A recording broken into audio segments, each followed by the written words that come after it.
اور اس سے بھی بڑھ کر وہ ان کے دل کا بوجھ تھی۔ ہر قدم کے ساتھ ان کے ذہن میں وہی منظر گھوم رہا تھا، روتے ہوئے بچے، خالی برتن اور ایک بے بس ماں کی آواز، میرا حاکم مجھے بھول گیا ہے۔ یہ الفاظ جیسے ان کے دل کو چیر رہے تھے۔ ان کی چال تیز ہوتی جا رہی تھی، لیکن ہر قدم انہیں یہ احساس دلا رہا تھا کہ وہ دیر کر چکے ہیں، بہت دیر۔ ان کا دل خود سے سوال کر رہا تھا، کیا یہی ہے میری حکومت؟ کیا یہی ہے میرا انصاف؟ رات کی ٹھنڈی ہوا ان کے چہرے سے ٹکرا رہی تھی، لیکن ان کے اندر جو آگ لگی تھی وہ بجھنے کا نام نہیں لے رہی تھی۔ جب وہ اس جھوپڑی کے قریب پہنچے تو اندر سے بچوں کے رونے کی آوازیں اب بھی آ رہی تھی، لیکن اب وہ پہلے سے کمزور تھی، جیسے تھک کر ٹوٹ چکی ہو۔ یہ آواز ان کے دل کو اور توڑ رہی تھی۔ انہوں نے جلدی سے بوری نیچے رکھی، پھر بنا کسی دیر کے چپ چاپ اندر جانے کی اجازت لی۔ اندر وہی منظر تھا، لیکن اب اس میں اور زیادہ درد تھا۔ بچے اب بھی رو رہے تھے، لیکن ان کی آواز میں اب امید بھی ختم ہوتی دکھ رہی تھی، اور وہ ماں اب بھی اسی خالی برتن کو ہلا رہی تھی، جیسے وہ خود کو بھی دھوکہ دے رہی ہو اور بچوں کو بھی۔ حضرت عمر رضی اللہ عنہ نے ترنت بوری کھولی، آٹا نکالا، کھجور نکالے اور خود اپنے ہاتھوں سے کھانا بنانے کی تیاری شروع کر دی۔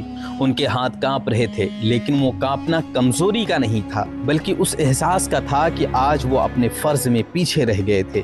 انہوں نے آگ کو تیز کیا، برتن کو صحیح کیا اور آٹے کو گوندھنے لگے۔ ان کا ہر حرکت جیسے ایک توبہ تھی، ہر کوشش جیسے ایک دعا تھی۔ وہ صرف کھانا نہیں بنا رہے تھے، بلکہ اپنی غلطی کو سدھارنے کی کوشش کر رہے تھے۔ ان کے ساتھ جو ساتھی تھے انہوں نے پھر کہا کہ وہ مدد کر دیں گے، لیکن انہوں نے پھر انکار کر دیا، کیونکہ یہ کام صرف مدد کا نہیں تھا، یہ کام جواب دہی کا تھا۔ وہ خود آگ کے پاس بیٹھے، اور جب دھواں ان کے چہرے پر آیا تو انہوں نے اپنا چہرہ پیچھے نہیں ہٹایا، بلکہ اور جھکے، جیسے وہ اس دھوئیں کو محسوس کرنا چاہتے ہوں، تاکہ انہیں یاد رہے کہ بھوک کیسی ہوتی ہے، تکلیف کیسی ہوتی ہے۔ آگ کی لپٹیں اٹھ رہی تھیں اور ان کے چہرے پر پڑ رہی تھیں۔ ان کی آنکھوں میں آنسو تھے، لیکن وہ آنسو صرف دھوئیں کی وجہ سے نہیں تھے، وہ دل کے درد کے آنسو تھے۔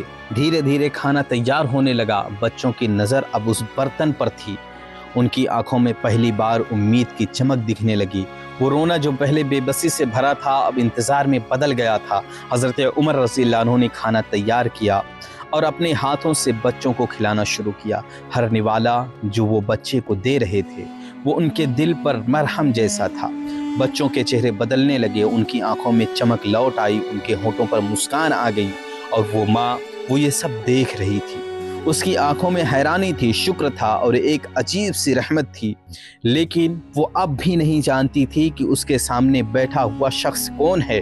وہ بس یہ سمجھ رہی تھی کہ کوئی نیک انسان اس کی مدد کرنے آیا ہے۔ جب بچے پیٹ بھر کر کھانا کھانے لگے اور ان کی ہنسی گونجنے لگی تو حضرت عمر رضی اللہ عنہ تھوڑی دوری پر بیٹھ گئے اور انہیں دیکھنے لگے۔ ان کے چہرے پر ایک سکون تھا، لیکن وہ سکون ادھورا تھا، کیونکہ ان کے دل میں اب بھی وہ درد باقی تھا۔ وہ وہیں بیٹھے رہے کافی دیر تک۔ ان کے ساتھی نے پوچھا کہ اب چلنا چاہیے، لیکن انہوں نے کہا کہ نہیں، وہ تب تک نہیں جائیں گے جب تک یہ بچے ہنستے ہنستے سو نہ جائیں، کیونکہ انہوں نے انہیں روتے ہوئے دیکھا تھا۔ اب انہیں خوش دیکھنا بھی ضروری تھا۔ وہ بیٹھ کر بچوں کو دیکھتے رہے، بچے کھیلتے رہے، ہنستے رہے اور دھیرے دھیرے نیند کی آغوش میں چلے گئے۔ جب سب کچھ خاموش ہو گیا تو حضرت عمر رضی اللہ عنہ اٹھے۔ انہوں نے ایک آخری نظر اس پریوار پر ڈالی اور بنا کچھ کہے چپ چاپ واپس چل پڑے، لیکن جاتے جاتے ان کے دل میں ایک نیا احساس پیدا ہو گیا۔ یہ احساس تھا اور زیادہ جاگروک رہنے کا، اور زیادہ ذمہ دار بننے کا۔ ایک طرف وہ جھوپڑی تھی جہاں اب سکون چھایا ہوا تھا، اور دوسری طرف ایک دل تھا جو اب بھی بے چین تھا، حضرت عمر رضی اللہ عنہ کا۔ وہ واپس جا چکے تھے، لیکن ان کا دل وہیں رہ گیا تھا۔ ان کے قدم بھلے ہی بیت المال کی طرف لوٹ آئے تھے، مگر ان کا ذہن بار بار اسی منظر کی طرف جا رہا تھا۔ بچوں کی ہنسی، ان کی معصومیت اور وہ ماں کی بے بسی، یہ سب کچھ جیسے ان کی روح میں اتر چکا تھا۔ فجر کی اذان کی آواز مدینے میں گونج اٹھی، اللہ اکبر اللہ اکبر۔ یہ آواز ہر مسلمان کے دل کو سکون دیتی تھی، لیکن اس دن یہ آواز حضرت عمر رضی اللہ عنہ کو دل میں ایک اور احساس جگا رہی تھی، جواب دہی کا احساس۔ وہ نماز کے لیے کھڑے ہوئے، لیکن اس دن ان کی نماز الگ تھی۔ ان کے سجدوں میں آنسو تھے، ان کی دعاؤں میں درد تھا، وہ اپنے رب سے معافی مانگ رہے تھے اس غلطی کے لیے جو شاید انہوں نے جان بوجھ کر نہیں کی تھی، لیکن پھر بھی وہ خود کو ذمہ دار مان رہے تھے۔ نماز کے بعد لوگ ان کے پاس آئے، اپنے مسئلے لے کر اپنے فیصلے سننے لگے۔ وہ سب کی باتیں سنتے رہے، فیصلے کرتے رہے، لیکن ان کے اندر ایک عجیب سی خاموشی تھی، جیسے ان کا دل اب بھی اسی جھوپڑی کے دروازے پر بیٹھا ہوا۔ دوسری طرف وہ جھوپڑی جہاں اب صبح ہو چکی تھی، سورج کی ہلکی کرنیں اندر آ رہی تھی، بچے اب سو کر اٹھ چکے تھے، ان کے چہرے پر سکون تھا اور پیٹ بھرا ہوا تھا۔ وہ رات انہوں نے بھوک میں کاٹی تھی، اس کے بعد یہ صبح ان کے لیے کسی نعمت سے کم نہیں تھی۔ وہ ماں، وہ اب بھی سوچ میں ڈوبی ہوئی تھی، اس کی آنکھوں میں سوال تھا۔ وہ سوچ رہی تھی کہ وہ کون تھا وہ شخص جو آدھی رات آیا تھا، جس نے بنا کچھ پوچھے مدد کی، جس نے خود کھانا پکایا اور بنا کچھ کہے چلا گیا۔ اس کے دل میں اس کے لیے دعائیں تھیں، لیکن ساتھ ہی ایک حیرانی تھی، کیونکہ ایسا انسان ہر روز نہیں ملتا۔ دن گزرنے لگا، مدینہ کی گلیوں میں پھر سے رونق لوٹ آئی، لوگ اپنے کاموں میں لگ گئے، لیکن اس عورت کے دل میں اب بھی وہی سوال تھا۔ اور اسی دن ایک عجیب سا واقعہ ہوا۔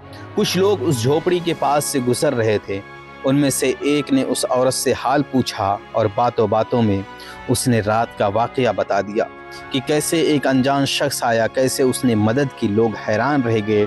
ان میں سے ایک نے دھیرے سے کہا، کیا تم نے اسے پہچانا نہیں؟ عورت نے سر ہلایا، نہیں، وہ نہیں جانتی تھی۔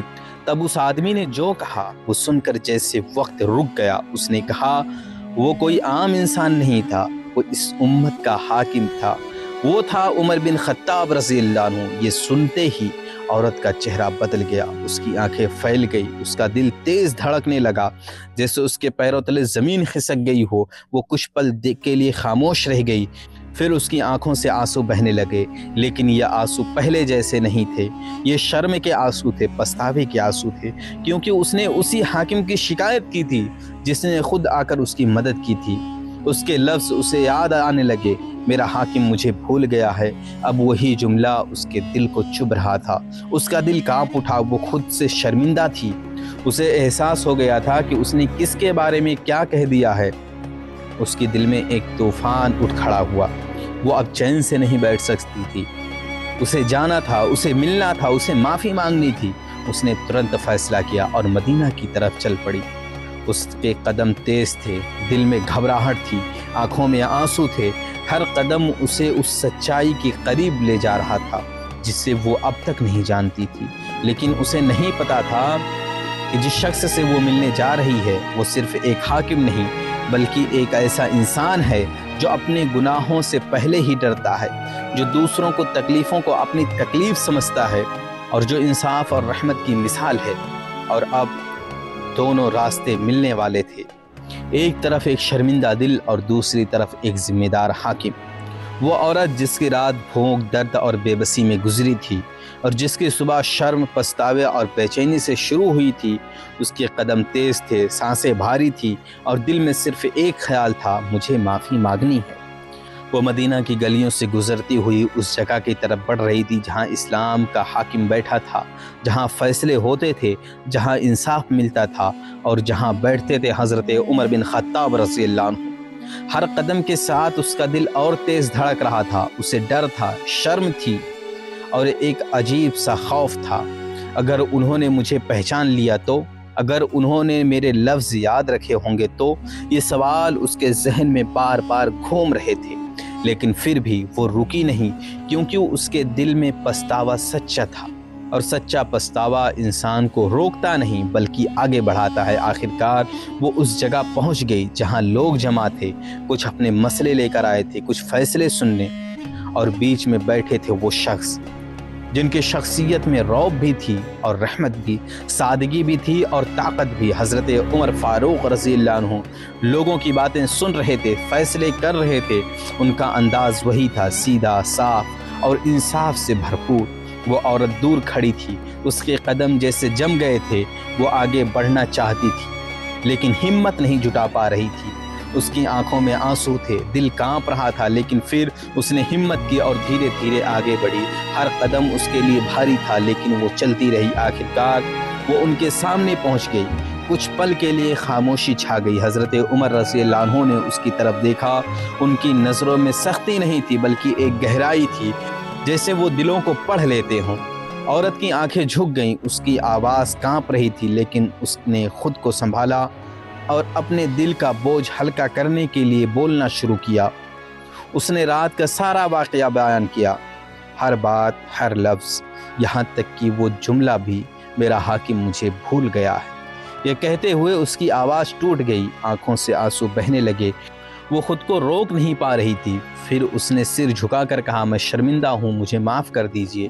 یہ لفظ اس کے دل کی گہرائیوں سے نکلے تھے اور وہاں موجود ہر شخص خاموش ہو گیا۔ سب کی نظریں اب حضرت عمر فاروق رضی اللہ عنہ پر تھی۔ کیا جواب آئے گا؟ کیا وہ ناراض ہوں گے؟ کیا وہ سزا دیں گے یا کچھ اور؟ حضرت عمر رضی اللہ عنہ کچھ پل خاموش رہے، ان کی آنکھوں میں بھی ایک نمی تھی۔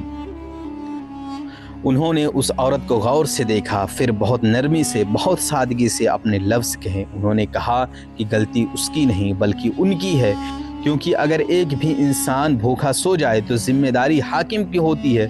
یہ سنتے ہی عورت نے سر اٹھایا، اس کی آنکھوں میں حیرانی تھی، کیونکہ وہ جس غصے سے ڈر رہی تھی وہاں سے رحمت مل رہی تھی، وہ جس سزا سے ڈر رہی تھی وہاں اسے معافی مل رہی تھی۔ حضرت عمر فاروق رضی اللہ عنہ کے لفظوں میں کوئی دکھاوا نہیں تھا، وہ دل سے نکلے ہوئے تھے۔ انہوں نے اس عورت کو تسلی دی، اس کی مدد کا وعدہ کیا اور یہ بھی کہا کہ وہ ہمیشہ اس کا خیال رکھیں گے۔ اس وقت وہ صرف ایک حاکم نہیں تھے، وہ ایک باپ کی طرح تھے، ایک رہبر کی طرح تھے۔ اس عورت کا دل بھر آیا، اس کی آنکھوں سے آنسو رک نہیں رہے تھے، لیکن اب یہ آنسو دکھ کے نہیں تھے، یہ راحت کے آنسو تھے، شکر کے آنسو تھے۔ اس نے دل ہی دل میں دعا کی اور وہاں سے چلی گئی، لیکن جاتے جاتے اس کے دل میں ایک نئی روشنی تھی، ایک نیا یقین تھا کہ اس دنیا میں ابھی بھی ایسے لوگ ہیں جو دوسروں کے لیے جیتے ہیں، جو دوسروں کے درد کو اپنا درد سمجھتے ہیں اور جو اپنی زندگی کو صرف لفظوں سے نہیں بلکہ عمل میں نبھاتے ہیں۔ اس دن مدینہ کی گلیوں میں ایک اور کہانی جڑ گئی، ایک ایسی کہانی جو انصاف کی نہیں بلکہ انکساری کی تھی، جو طاقت کی نہیں بلکہ رحمت کی تھی۔